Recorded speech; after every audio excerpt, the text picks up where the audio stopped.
नमस्कार। आज हम बात करने वाले हैं तेलुगु फिल्म ब्लाइंड स्पॉट की, जो 2025 में आई थी। हाँ, और हम इसकी एक रिव्यू, एक समीक्षा के आधार पर बात करेंगे। बिल्कुल। तो हमारा मकसद है कि इस रिव्यू से समझें कि फिल्म की कहानी कैसी है, एक्टिंग कैसी है, डायरेक्शन कैसा है और क्या अच्छा है, क्या बुरा। सही। ये एक मिस्ट्री थ्रिलर है जैसा आपने बताया, और इसमें नवीन चंद्रा लीड रोल में है, एक पुलिस ऑफिसर बने हैं। तो सवाल यही है, क्या ये थ्रिलर वाकई बांध पाती है या बस ठीक ठाक है? यही देखना है। चलिए समीक्षा के हिसाब से देखते हैं। तो कहानी शुरू होती है विक्रम से, जो नवीन चंद्रा का किरदार है। वो एक मौत की जांच कर रहा है। हाँ, दिव्या नाम की एक महिला की मौत, जो काफी संदिग्ध लगती है। मतलब पता नहीं चलता कि हुआ क्या। और जैसे जैसे वो जांच करता है, कई राज खुलने लगते हैं। बिल्कुल। कई लोग शक के दायरे में आ जाते हैं, जैसे दिव्या का पति जयराम, रवि वर्मा ने प्ले किया है। अच्छा। फिर एक आदित्य है, अली रिजा और लक्ष्मी गायत्री भार्गवी। ऐसा लगता है रिव्यू पढ़कर के हर कोई कुछ न कुछ छुपा रहा है। तो पहेली यही बन जाती है कि ये सिर्फ एक हादसा था या फिर कोई सोची समझी साजिश। एग्जैक्टली। कहानी का कोर सवाल यही है। सुनने में तो काफी उलझा हुआ सा लग रहा है मामला। अच्छा, एक्टिंग पर आते हैं।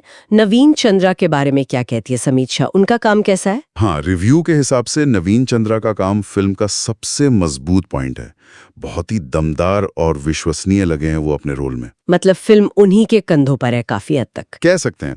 और दूसरी तरफ राशि सिंह, जो दिव्या बनी है, उनका स्क्रीन टाइम शायद कम है, पर पूरी कहानी तो उन्हीं के इर्द गिर्द घूमती है।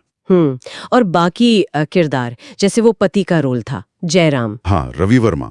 समीक्षा कहती है कि उन्होंने सस्पेंस और गिल्ट, मतलब अपराध बोध का मिक्सचर अच्छे से दिखाया है। ओके। लेकिन अली रजा का जो किरदार है आदित्य, वो उतना उभर कर नहीं आ पाया, ऐसा रिव्यू में लिखा है। अच्छा। और गायत्री भार्गवी, लक्ष्मी और एक हरिका पिडाडा भी है शायद। हाँ, उनका काम ठीक ठाक बताया गया है। एक और चीज है, विक्रम के बचपन का फ्लैशबैक। ओ, वो क्यों डाला है? शायद किरदार को गहराई देने के लिए, इमोशनल टच। पर रिव्यू कहता है कि उसे फिल्माया ठीक से नहीं गया, मतलब वो कमजोर लगा। ये अक्सर होता है। इमोशनल एंगल जोड़ने के चक्कर में कभी कभी चीजें पटरी से उतर जाती है। सही कहा। अच्छा, एक्टिंग से हटकर अगर डायरेक्शन और टेक्निकल चीजों पर आए, निर्देशक राकेश वर्मा है। थीम तो दिलचस्प लग रही थी। थीम तो ठीक थी, पर रिव्यू के मुताबिक उसे पर्दे पर उतारने में, मतलब एग्जीक्यूशन में कमी रह गई। कैसी कमी मतलब? जैसे एक थ्रिलर में जो कसावट चाहिए, जो पेस चाहिए, वो महसूस नहीं होती। धीमी है फिल्म। हाँ, थोड़ी धीमी। और बैकग्राउंड म्यूजिक भी एवरेज बताया गया है। जो थ्रिल वाले सीन होते हैं ना, उनमें वो मजा नहीं दे पाता। अच्छा। और सिनेमेटोग्राफी, कैमरे का काम? वो भी औसत ही बताया गया है, मतलब तकनीकी तौर पर कुछ खास नहीं। तो मतलब एक्टिंग को छोड़ दें तो तकनीकी डिपार्टमेंट थोड़ा हल्का रहा। और कमजोरियों में स्क्रीन प्ले का भी जिक्र है शायद। हाँ, स्क्रीन प्ले को लेकर रिव्यू काफी क्रिटिकल है। उसे भ्रामक, कंफ्यूजिंग बताया गया है। कंफ्यूजिंग कैसे? कहानी में अचानक से मोड़ आते हैं और कई सारी बातें, कई सूत्र अधूरे छोड़ दिए जाते हैं। दर्शक समझ नहीं पाते कि क्या हो रहा है, क्यों हो रहा है। ये तो गड़बड़ है। और दूसरा हिस्सा, सेकंड हाफ, काफी धीमा पड़ जाता है। जो शुरू में सस्पेंस बनता भी है, वो धीरे धीरे खत्म हो जाता है। ओह। और क्लाइमैक्स? थ्रिलर की जान तो अक्सर क्लाइमैक्स में होती है।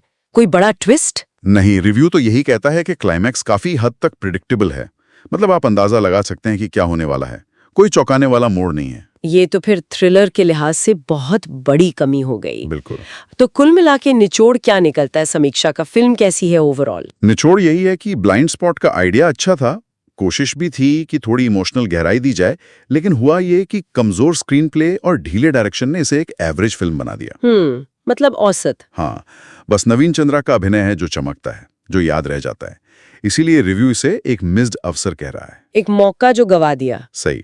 और रेटिंग भी कुछ यही बताती है, 5 में से सिर्फ 2.25, काफी कम है। तो संक्षेप में यही कि भाई नवीन चंद्रा अच्छे थे, पर फिल्म ओवरऑल उतनी असरदार नहीं बन पाई, डायरेक्शन और कहानी की वजह से। बिल्कुल। और यहीं पर एक सोचने वाली बात भी आती है ना, क्या? कि क्या सिर्फ एक एक्टर, चाहे वो कितना भी शानदार क्यों ना हो, अकेले अपने दम पर एक कमजोर कहानी और ढीले डायरेक्शन वाली फिल्म को सफल बना सकता है?